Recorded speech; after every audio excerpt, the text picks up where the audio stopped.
네, 1월 23일 목요일 기도를 돕는 그 사랑 매일 묵상 오늘 시편 94편 1절에서 10절입니다. 1절을 보면 무시무시하죠. 여호와여 복수하시는 하나님이여 복수하시는 하나님이여 빛을 비추어 주소서 이렇게 시작됩니다.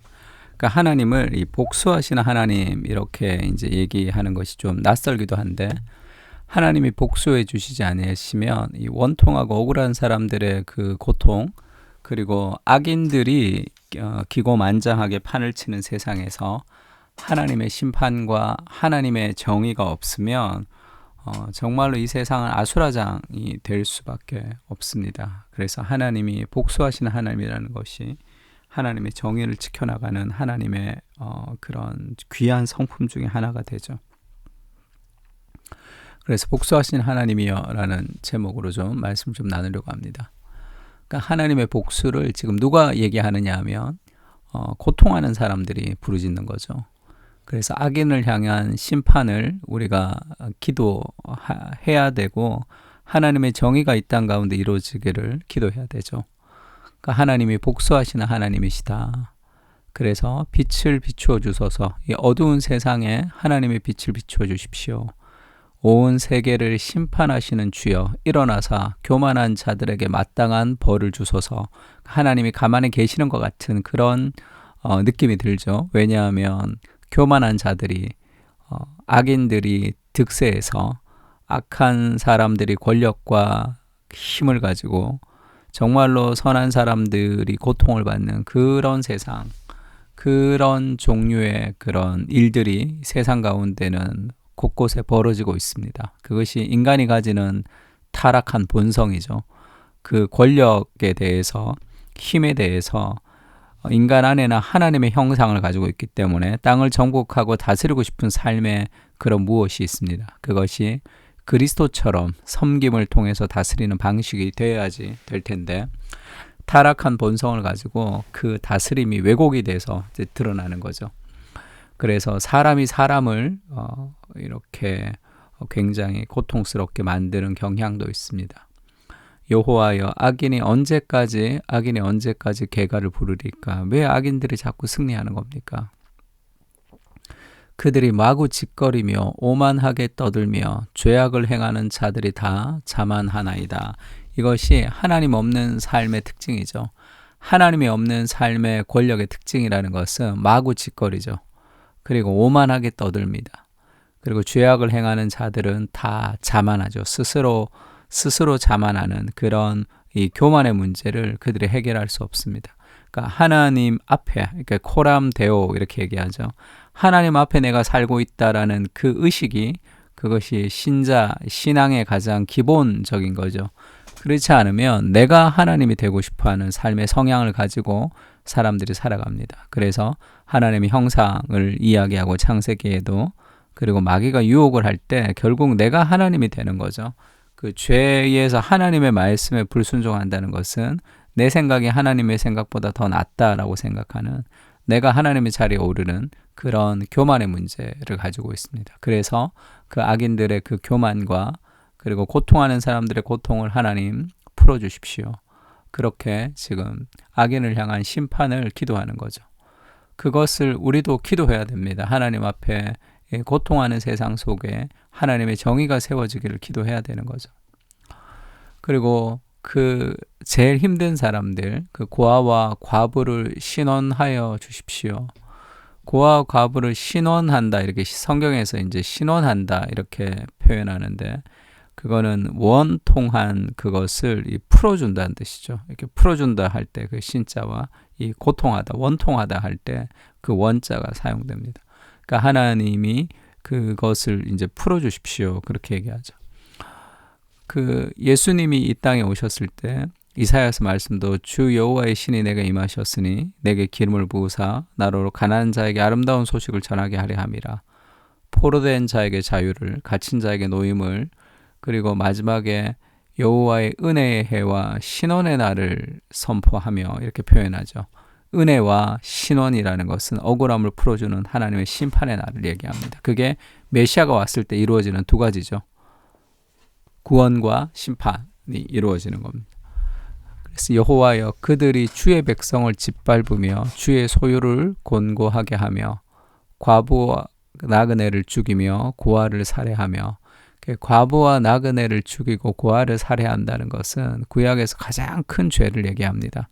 하나님이 그 이스라엘 백성의 타락을 지적하거나 그리고 이제 이방 민족의 죄를 지적할 때, 그때 하나님이 이스라엘 민족이 어떤 잘못을 저질렀다 하면서 대표적으로 심판할 때 고아와 과부와 나그네에 대해서 어떻게 대했는지가 그들의 삶의 바로미터로 나오는 거죠. 그러니까 이 세상이 그 이스라엘이 하나님의 통치가 이루어지는 나라인지 아닌지를 확인하는 하나님의 잣대가 그 이스라엘 안에 있는 가장 연약하고 힘든 사람들이 어떤 복지의 혜택을 누리는지가 그 공동체가 어떤 공동체인지에 대한 바로미터가 되는 겁니다. 잘 생각해 보세요. 이 공동체가 하나님의 말씀의 통치를 받으면서 살려고 모였는데, 이 고아와 과부와 나그네가 고통한다는 것은 결국 다른 사람은 어떻게 고통하는지 모르지만 나만 잘 살면, 내 배만 부르면 된다, 우리 집만 잘 되면 된다라는 그런 이 마음을 가지고 있는, 천국과는 완전히 다른 그런 개인적인 만족을 추구하는 그런 잘못된 삶의 성향을 가지는 거죠. 그래서 하나님이 심판하실 때 늘 고아와 과부와 나그네가 어떤지가 하나님의 심판의 기준입니다. 여호와가 보지 못하며 야곱의 하나님이 알아차리지 못하리라 하나이다. 그러니까 하나님이 없다고 생각하면서 그런 일들이 이루어진다는 거죠.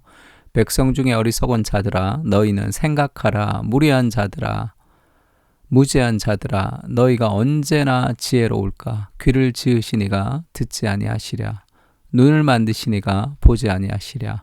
뭇백성을 징벌하시는 이곳 지식으로 사람을 교훈하시는 이가 징벌하지 아니하시랴. 결국은 그것은 다 드러나게 된다. 하나님이 눈을 만드신 분이 네가 행하는 일들이 다 보지 않겠냐. 귀를 지으신 그분이 너의 말을 다 듣지 않으시겠냐. 하나님 다 보고 하나님 다 들으신다.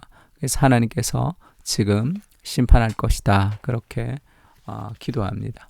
이 기도는 두 가지 의미를 다 가지고 있습니다. 첫 번째는 고통하는 사람들에게 위로가 되지만 또한 우리가 어떤 악인의 자리에 있다는 것까지 보여주는 거죠. 그래서 이 고아와 과부를 향한 그 마음들을 우리도 가지는 거죠. 세상도 마찬가지입니다. 지금 시편에 보면 하나님이 자기를 소개할 때 나는 고아의 아버지시며 과부의 재판장이시라 이렇게 얘기하죠. 하나님이 누구의 하나님 이렇게 표현하는 거, 야곱의 하나님, 이삭의 하나님, 누구의 하나님 이렇게 표현하는 것은 그것은 굉장히 이례적입니다. 이스라엘에게만 한정되어서 얘기하는 그 하나님께서 지금 특정한 부류를 정해서 나는 그들의 하나님이다 이렇게 표현하죠. 나는 고아의 아버지고 과부의 재판장이시라. 가장 힘들고 소외되고 연약한 자들을 그들을 향한 하나님, 그들의 하나님이다. 그렇게 하나님이 그들을 대표하십니다. 완전히 자본주의 사회가 되면서 우리는 완전히 달라지죠. 실력과 능력과 여러 가지가 다 좋은 그런 사람들을 더 많이 대우하고, 또 고아와 과부와 나그네 같은 가장 힘없는 사회적인 약자들을 우리가 함부로 무시하는 그런 시대를 우리가 살아가고 있습니다. 신명기에도 그렇게 얘기하죠. 고아와 과부를 위하여 정의를 행하시며 나그네를 사랑하며 그에게 떡과 옷을 주시나니 너희는 나그네를 사랑하라. 전에 너희도 애굽 땅에서 나그네 되었음이니라 하면서 우리가 나그네를 사랑하고 고아와 과부를 위해서 정의를 행한다 할 때, 이때 정의는 이 미스파트라는 이 단어인데 공평하게 하다라는 의미가 있습니다. 그러니까 정의, 그러니까 이 팀 켈러가 정의란 무엇인가라는 책에서 이 구제가 아니다 정의다 이렇게 얘기하는 것은, 구제는 내가 안 해도 되지만 하면 선한 일이지만 정의라는 것은 안 하면 안 되는 일이죠. 공평하게 맞추는 겁니다.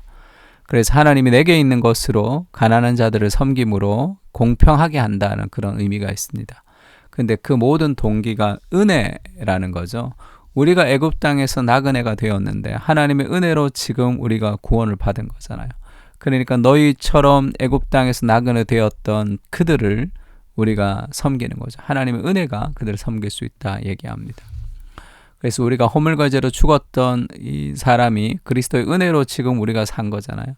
내게 있는 모든 것이 다 하나님의 은혜라면 우리가 그것을 나누며 살아갈 수 있다. 은혜가 나눔을 가지고 온다 얘기하고, 또 바울이 헌금을 얘기하면서 그렇게 얘기하죠. 헌금하면 너 복 받을 수 있을 거야 이렇게 얘기하지 않습니다. 그리고 쟤들 너무 불쌍하니까 쟤들 좀 도와줘야 되지 않겠냐 그렇게도 이제 얘기하지 않죠. 주 예수 그리스도의 은혜를 너희가 알거니와 부요하신 이로서 너희를 위하여 가난하게 되심은 그의 가난함으로 말미암아 너희를 부요하게 하려 하심이라. 그리스도의 복음을 선포하죠. 부요하신 그분이 가난하게 되셨다. 그래서 너희를 부요하게 하셨다. 이 그리스도의 아름다움을 우리가 경험할 때 우리도 이렇게 살고 싶은 삶의 마음을 가지고 우리의 시간과 돈과 에너지를 나누는 삶을 살아가는 거죠. 그래서 구약의 사도행전에는 그 중에 가난한 사람이 없었다 이렇게 얘기합니다. 왜냐하면 서로가 나누는 삶을 사는 거죠. 이것이 하나님의 통치가 이루어지는 공동체의 특징이죠. 그러니까 우리가 두 가지를 기도할 필요가 있습니다. 이 세상 가운데 악인들을 심판해 주시고 고통하는 사람들을 하나님 회복시켜 주십시오. 그리고 우리도 악인의 자리에서 우리가 그렇게 살아가는 것은 아닙니까? 소외되고 힘든 사람들을 위해서 우리 삶을 드리며 섬기며 시간과 돈과 에너지를 드리며 살아가는 그러한 삶을 살 수 있게 해주십시오. 오늘 우리 가정에서, 그리고 우리 공동체 안에서, 우리 직장 안에서, 또 힘들고 소외된 사람들을 이 사회 안에서 찾아서 삶을 나누는 그러한 하나님의 통치가 이루어지는 그런 우리가 될 수 있게 해달라고 같이 한번 기도하면 좋을 것 같습니다. 연약한 인생을 굽어 살피시는 주님, 악인들의 횡포에 고통하는 사람들이 없게 하시고 하나님이 살아계심을 높이 드러내 보여 주시옵소서. 불공평한 세상을 살고 있습니다. 우리 안에 있는 악인의 본성을 돌아보게 하시고 안락한 삶이 아니라 섬기는 삶을 살아갈 수 있도록 복음의 마음으로 우리를 무장시켜 주시옵소서. 아멘. 우리 시편을 가지고 함께 기도하겠습니다.